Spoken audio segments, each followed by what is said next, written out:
भगवान श्री नमन। जैसे बहुत साहित्य पढ़ रहा हूँ तो सुबह जब उठता हूँ तो एकदम मतलब जीरो, कुछ पता नहीं होता क्या है, लेकिन थोड़ी देर में ही मैं किसी रोल में आ जाता हूँ। चाहे मैं नौकरी के रोल में आता हूँ तो जैसे ही नौकरी के रोल में आता हूँ तो उसी के विचार चलने लगते हैं। तो उस गैप को आने में लगता है लगभग 30 सेकेंड 35। तो इसको इलोंगेट, क्योंकि वो अवस्था तो अच्छी है और जैसे रोल में आते हैं वो विचार, या किसी को देख लिया, पत्नी को देख लिया तो पति के रोल में आ गए।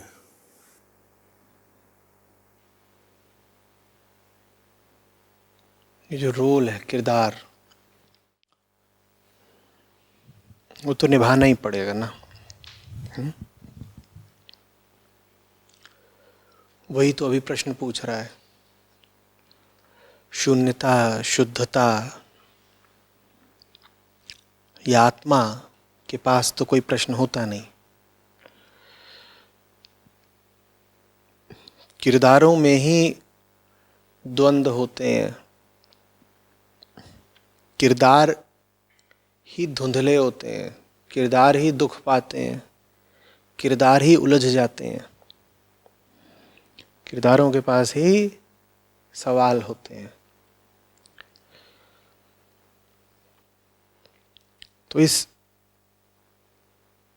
सवाल का जवाब सुनने के लिए भी आपको किरदार में ही होना पड़ेगा।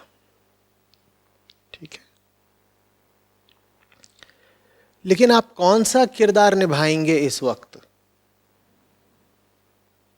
कई किरदार निभा सकते हैं ना। एक हो सकता है एक अन्य मनस्क श्रोता का, एक हो सकता है एक मनचले प्रश्नकर्ता का, एक हो सकता है एक संशय युक्त व्यक्ति का। किरदार ही किरदार हैं, किरदारों से बाहर की बात नहीं हो रही है। लेकिन किरदारों में भी हर पल के लिए, हर मौके के लिए एक सही किरदार होता है ना। वो सही किरदार चुनना ही जीवन जीने की कला है। आप बहुत कुछ हो सकते हैं किसी भी पल। आप अपने मन की किसी भी तरंग का चुनाव कर सकते हैं। मन में तो हजार तरह की तरंगों की सुविधा रहती है। आप जिस तरंग पर चाहिए बैठ जाइए, वो आपको बहा ले जाएगी। बात सारी ये है कि उस किरदार का चुनाव करो जो तुमको शांति की ओर ले जाता हो। जैसे रंगमंच हो, उस पर बहुत सारे पात्र हों किसी नाटक के, और सब अलग अलग तरीके के व्यक्तित्व हैं, सब प्रतिनिधि हैं अलग अलग तरीके की वृत्तियों के। आप दर्शक हैं, आपके सामने नाटक चल रहा है। आपको पूरी छूट है ना कि मंच पर जितने भी पात्र मौजूद हैं, आप उनमें से अपना एक पसंदीदा चुन लें। कहिए, और ये सब करते भी हैं ना? करते हैं कि नहीं करते हैं?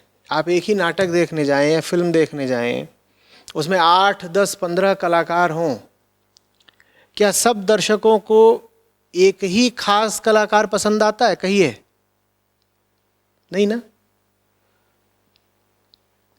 अध्यात्म का मतलब है जो सर्वोत्तम है उसको चुनो।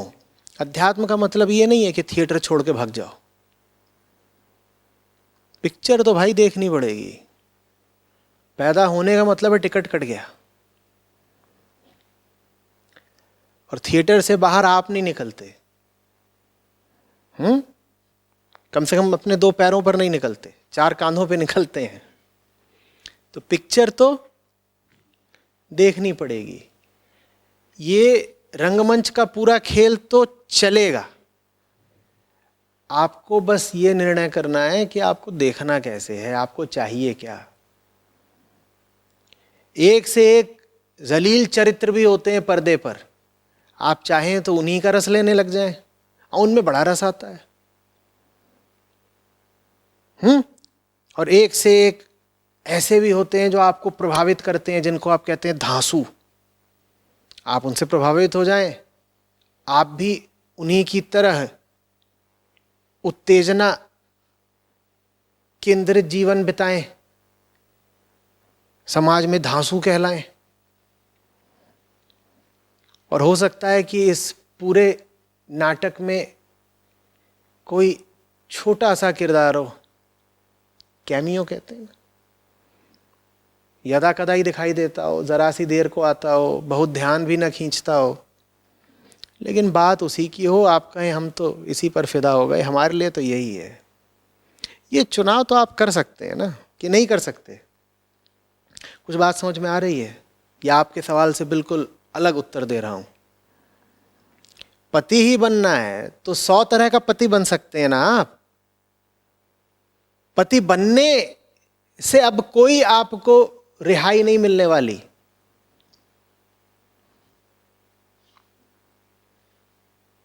हो गया। और याद रखिएगा, पति बनना कोई घटना नहीं होती है, पति एक मानसिकता होती है। देखने में ऐसा लगता है कि वो एक शरीर था जिसने अग्नि के 7 फेरे मारे थे, 3 आगे 4 पीछे,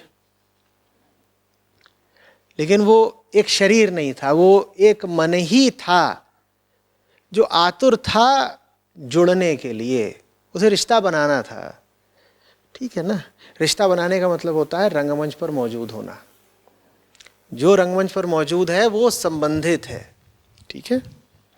तो आप अगर ये दुस्साहस कर भी लें कि वो जो शारीरिक पति है उसको खत्म कर डालेंगे, और उसको खत्म करने के बहुत तरीके हैं, कह दीजिए रिश्ता नहीं रखना, ये सब करना, इस तरह की बचकानी बातें करी जा सकती हैं, तो भी मन तो वही रहेगा ना जो रिश्ते के लिए आतुर है। मन तो वही रहेगा ना जो किसी ना किसी को चुनता है। और मन के पास, याद रखिए, कोई विकल्प नहीं है चुनने के अलावा। आप कहते हैं अगर कि आप एक कर्मचारी हैं, नौकरी पेशा हैं, तो आपने नौकरी चुनी है। आप कहते हैं आप पति हैं तो आपने पत्नी, आप कहते हैं आप पिता हैं तो आपने पिता होना चुना है। ठीक है ना? तो चुनेंगे तो आप है ही, चुनने से कैसे भाग लेंगे भाई? याद रखिएगा कि आप बैठ गए हैं अब नाटक गृह में और दरवाजा बंद है, जो लिखा रहता है ना लाल में एग्जिट, वो फ्यूज हो गया, कोई गुंजाइश ही नहीं है। तो चुनना तो पड़ेगा, सही चुनो।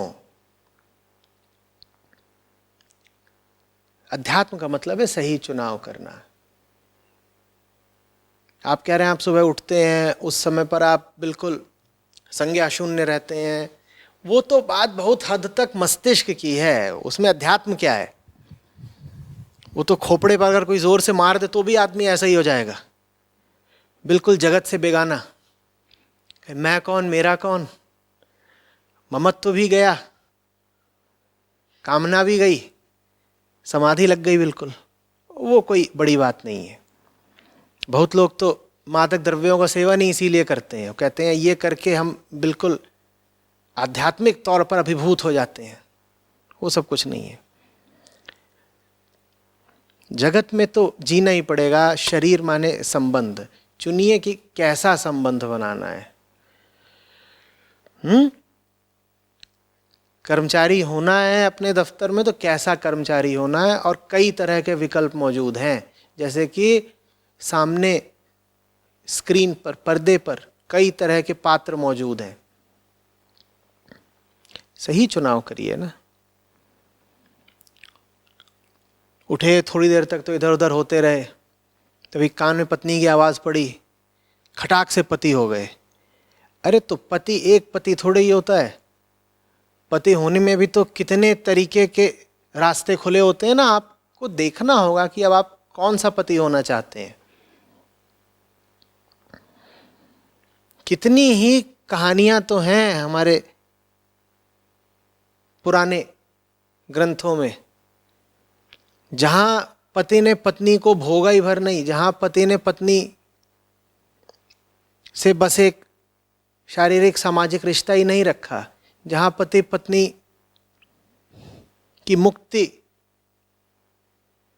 का कारण बना, जहां पति ने पत्नी की सक्रिय रूप से सहायता करी कि मैं भी तरूं और देवी तेरा भी उत्थान हो। ऐसे पति भी तो हो सकते हैं ना। या यही कहेंगे कि पति होना ही बड़ा अपराध हो गया? हो गए तो हो गए। वैसे ही पिता है।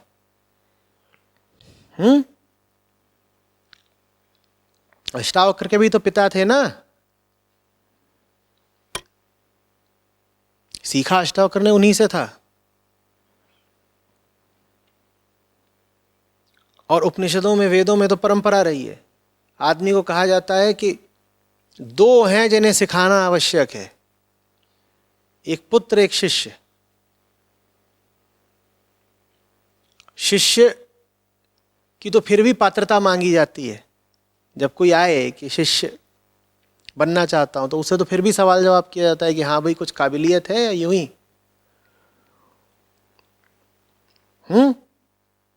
ग्रंथों ने पुत्र को तो सिखाना, तारना अनिवार्य कर रखा था। कहते यहां तुम्हें कोई गुंजाइश नहीं मिलेगी। अब इसको पैदा करा है तुमने, जमीन पर तुम लेकर के आए हो, तो इसको होश देना भी तुम्हारा ही काम है। तो ऐसे बाप भी तो बन सकते हैं ना, कि नहीं? आ रही बात समझ में?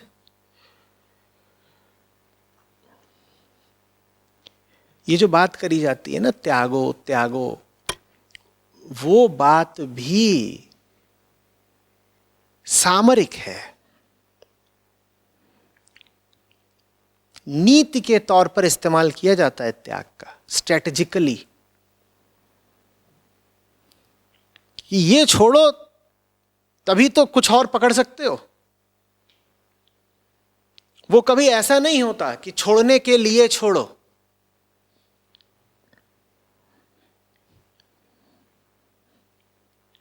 बात आ रही समझ में?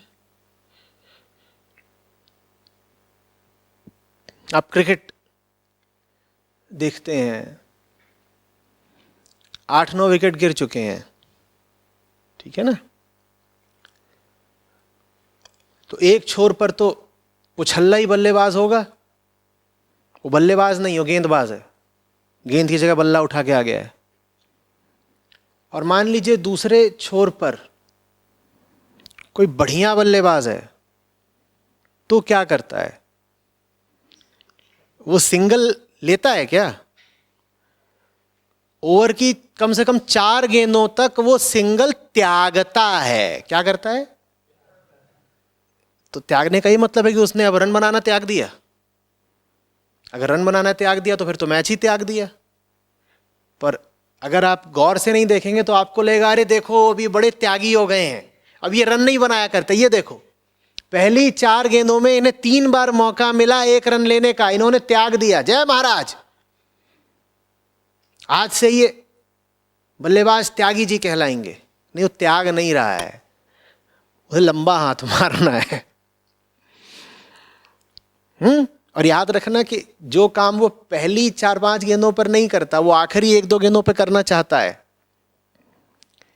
पहली 4-5 गेंदों पे वो कहेगा कि लंबा हाथ चलाना है, मार रहे थे लंबा, लेकिन वो मिस टाइम हो गया, 1 ही रन मिल रहा था, तो उसको त्याग देगा। और आखिरी की 1-2 गेंदों पर वो क्या करेगा? कहेगा अभी तो सिंगल चाहिए मुझको, लेकिन आखिर में भी क्या आ रहा होगा? अगर सिंगल लेने के लिए उसने ब्लॉक भी किया,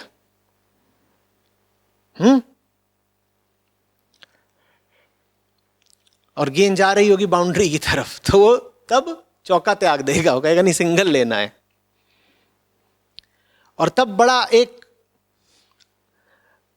अजीब नजारा भी आप देख सकते हैं कि गेंद अगर जा रही है बाउंड्री की तरफ आखिरी गेंद पर, तो फील्डर गेंद को त्याग दे।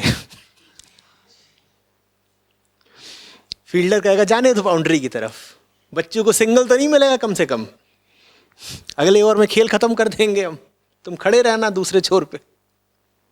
तो त्याग का किस्सा कुछ ऐसा है। त्याग एक नीति होती है, एक उद्देश्यपूर्ण पॉलिसी होती है, एक स्ट्रेटजी होती है। वो अपने आप में अंत नहीं होता, उद्देश्य नहीं होता, ऑब्जेक्टिव नहीं होता। बात समझ में आ रही है? तो जब आप बात करते हैं कि दुनिया से मेरे रिश्ते बड़े खराब हैं, ये वो, दुनिया त्याग के कहाँ जाएंगे आप? रहना तो दुनिया में ही है। कुछ चीजें लेकिन छोड़नी पड़ती हैं। वो छोड़ी इसलिए जाती हैं ताकि उनसे बेहतर कुछ पाया जा सके। एक रन छोड़ा है ताकि छक्का मारने का मौका मौजूद रहे, नहीं तो एक रन ले लिया, अब हो गया। एक रन लेके खड़े रहो, वहां देख रहे हो अपने सामने उसकी गिल्ली उड़ रही है। बात समझ में आ रही है? सबसे पहले तो ये धारणा निकालिए मन से कि ऐसी कोई स्थिति हो सकती है जिसमें आप आंखें खोलें और जगत अदृश्य रहे। आंखें जब तक रहेंगी जगत भी रहेगा। बिल्कुल ये धारणा या उम्मीद अपने मन से निकाल दीजिए कि ऐसी कोई स्थिति हो सकती है कि मन तो रहे पर विश्व ना रहे। मन अगर रहेगा तो उसमें विचार भी रहेगा, और विचार माने विश्व। आपके पास सुविधा बस ये है कि विचार कैसा हो, किसका हो। आपके पास सुविधा बस ये है कि आंखें जिसको देख रही हैं उससे आपका रिश्ता कैसा हो। उसमें आपके पास पूरी छूट है। उस छूट का उपयोग करिए, अपने हक का वाजिब और सार्थक इस्तेमाल करिए। समझ में आ रही है बात? हम खेलने उतरे हैं। खेलने से हमारी कोई रिहाई नहीं है। हां, यह जरूर हो सकता है कि खेल खेल के रिहाई हो जाए। यह समझ लीजिएगा बात। कोई कहे कि मुझे खेलने से ही मुक्ति दे दो, खेलने से मुक्ति नहीं मिलेगी। लेकिन अगर सही खेला तो मुक्ति मिल सकती है। जब मुक्ति मिलनी ही सही खेलने से है, तो उन अभागों का क्या होगा जो कहते हैं कि हमें तो खेलना ही नहीं? उन्हें क्या मिलेगा? उन्हें वही मिला रहेगा जो लेके वो पैदा हुए थे, बंधन। खेलिए, सही खेलिए, मस्त पति बनिए। ठीक है? ऐ सबसे नहीं बोल रहा हूं। वो बेचारा एकदम अचकचा के मुझको देख रहा है, कह रहा है कल तो कुछ और आज कह रहे हैं मस्त पति बनिए। इनका कुछ ईमान धर्म है ही नहीं। अरे उनसे बोल रहा हूं क्योंकि वो वरिष्ठ खिलाड़ी हैं। तुमसे कुछ और बात कही है, तुमसे कही, तुम बस वो याद रखना।